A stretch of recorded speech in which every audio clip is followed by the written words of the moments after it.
बिस्मिल्लाहिर्रहमानिर्रहीम। अस्सलाम वालेकुम। बहार का मौसम था। हर पौधे पर खूबसूरत फूल खिले हुए थे। फूलों की खुशबू हवाओं के साथ बह रही थी, जो माहौल को खुशगवार बना रही थी। इस खुशगवार माहौल में एक लड़का उदास बैठा था। मोहब्बत की नाकामी ने उस लड़के के दिल के टुकड़े टुकड़े कर दिए थे। अचानक उसके दिल में कुछ ख्याल आया और वो बाग में दीवानों की तरह कुछ ढूंढने लगा। उसकी नज़र एक पौधे पर पड़ी तो उसकी खुशी का ठिकाना न रहा। उसने जल्दी से उसके पत्ते तोड़े और उस लड़की को जाकर दिए जिसने उसकी मोहब्बत को ठुकरा दिया था। जैसे ही वो खुशबूदार पत्ते उस लड़की के हाथ में आए तो उस लड़की को अपने आशिक से किसी जादू की तरह दीवानगी वाली मोहब्बत हो गई। ये अफसानवी कहानी मेक्सिको, इटली और रोमानिया में बहुत मशहूर है। इस पौधे को अलाव टोकन कहते हैं और पूरी दुनिया में इसे क्वीन ऑफ हर्ब कहा जाता है। अगर इसके पत्तों को गमले के नीचे रख दें तो वो बिच्छू बन जाते हैं।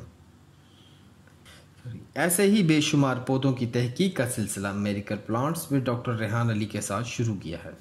इस पौधे के मुतालिक बहुत से मज़ाहिब और ममालिक में अफसानवी कहानियाँ मशहूर हैं।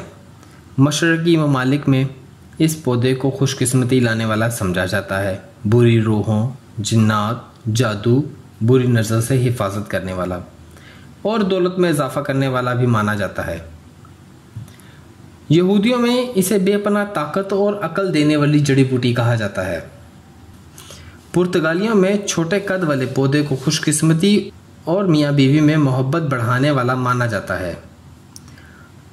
अलेक्जेंडर द ग्रेट अपने दिमाग को तेज़ करने और ताकत हासिल करने के लिए इसके पौधे का मशरूब पीता था। ईसाई मज़हब के फ़िरके ऑर्थोडॉक्स में इस पौधे के पानी को होली वाटर कहते हैं, जिसके ज़रिए जादू, बुरी रूहों को भगाया जाता है। कुछ ईसाइयों का कहना है कि जिस सलीब पर हज़रत ईसा अलैहिस्सलाम को मसलूब किया गया था वो लकड़ी इस पौधे की है। मिस्र की पुरानी तहजीब में मुर्दों के जिस्म को महफूज करने के लिए इस पौधे का एक्सट्रैक्ट जिस्म पर लगाया जाता था।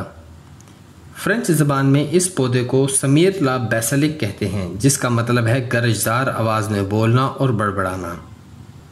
कुछ लोगों का कहना है अगर ये पौधा ग्रो ना करे तो इसके करीब जाकर गरजदार आवाज़ में बोलना चाहिए तो ये पौधा फलने फूलने लगेगा।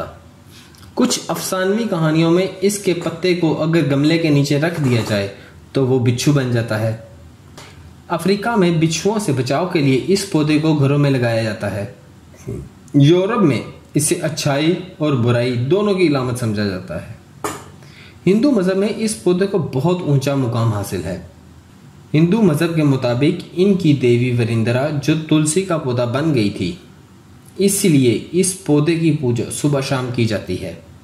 इस पौधे के बेशुमार नाम और इकसाम हैं। होली तुलसी, बैसल, स्वीट बैसल इसके मशहूर नाम हैं। इस जड़ी बूटी के अद्वैती ख़वास बहुत ही कमाल के हैं।